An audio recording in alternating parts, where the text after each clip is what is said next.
Membangun kerjasama tim dinamis.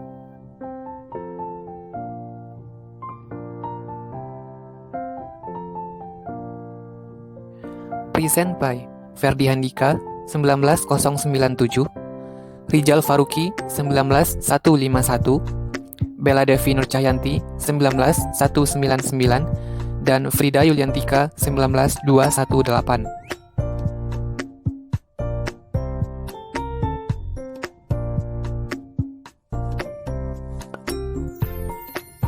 Pada video ini, kami akan membahas 6 submateri, dimulai dari pengertian, unsur dan manfaat, tahapan perkembangan, membangun kebersamaan, peran individu dalam tim, dan membangun kebanggaan dalam tim.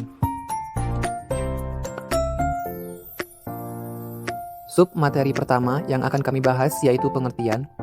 Menurut Robert L. Chlistrup dalam Nur Setiah tahun 2008 halaman 15 menyatakan, kerjasama adalah merupakan suatu kegiatan dalam berkelompok untuk mengerjakan atau menyelesaikan suatu tugas secara bersama-sama. Tim adalah kelompok yang usaha-usaha individualnya menghasilkan kinerja lebih tinggi daripada jumlah masukan individual.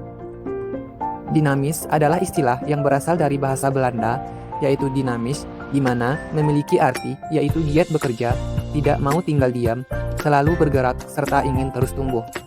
Jika didasarkan pada Kamus Besar Bahasa Indonesia, istilah ini juga bisa dimaknai sebagai penuh semangat dan tenaga sehingga cepat bergerak.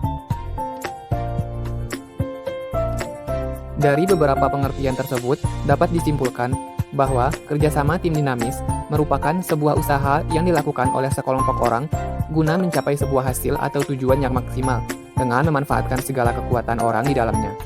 Tujuan tersebut diwujudkan melalui hasil pemikiran dari sekelompok orang dengan pengimplementasian yang tentu saja merupakan rencana bersama yang disepakati oleh sebuah tim.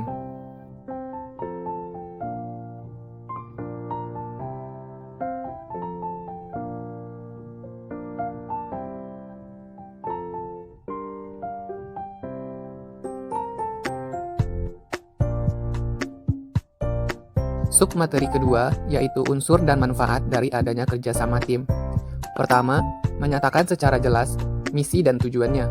2. Beroperasi secara kreatif. 3. Dibangun atas kekuatan individu. 4. Memfokuskan pada hasil. 5. Saling mendukung kepemimpinan anggota yang lain. 6. Memperjelas peran dan tanggung jawab. 7. Mengembangkan iklim tim. 8. Organisasikan dengan baik. 9. Menyelesaikan ketidaksepakatan. 10. Membuat keputusan secara objektif. Dan yang terakhir, berkomunikasi secara terbuka.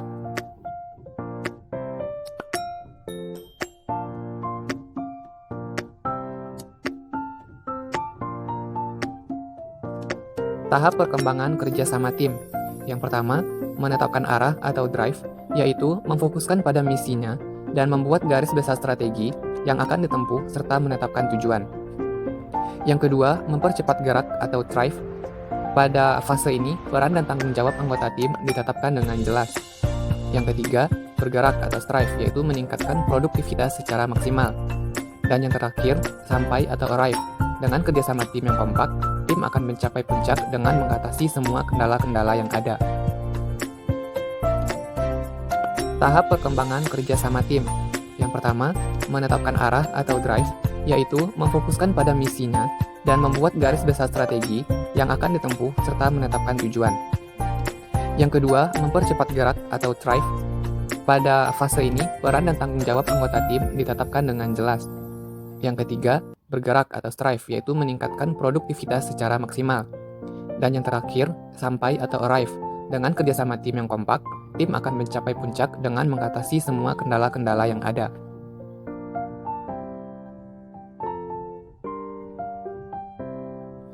Ada 5 peran individu dalam suatu tim yang berhasil. Hal tersebut dapat digambarkan sebagai berikut. Yang pertama, sebagai driver, yaitu mengembangkan gagasan, memberi arah, dan menemukan hal-hal baru.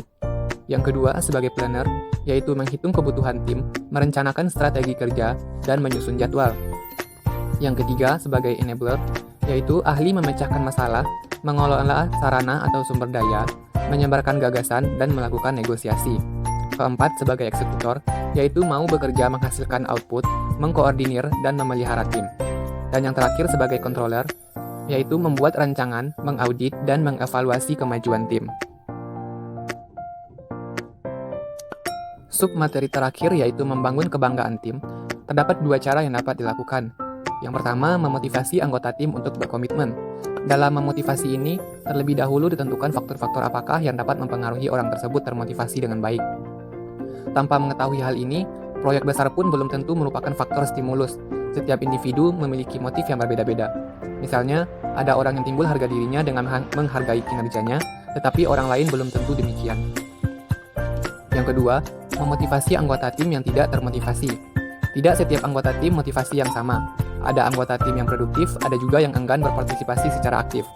Untuk itu, diperlukan beberapa strategi yang jitu.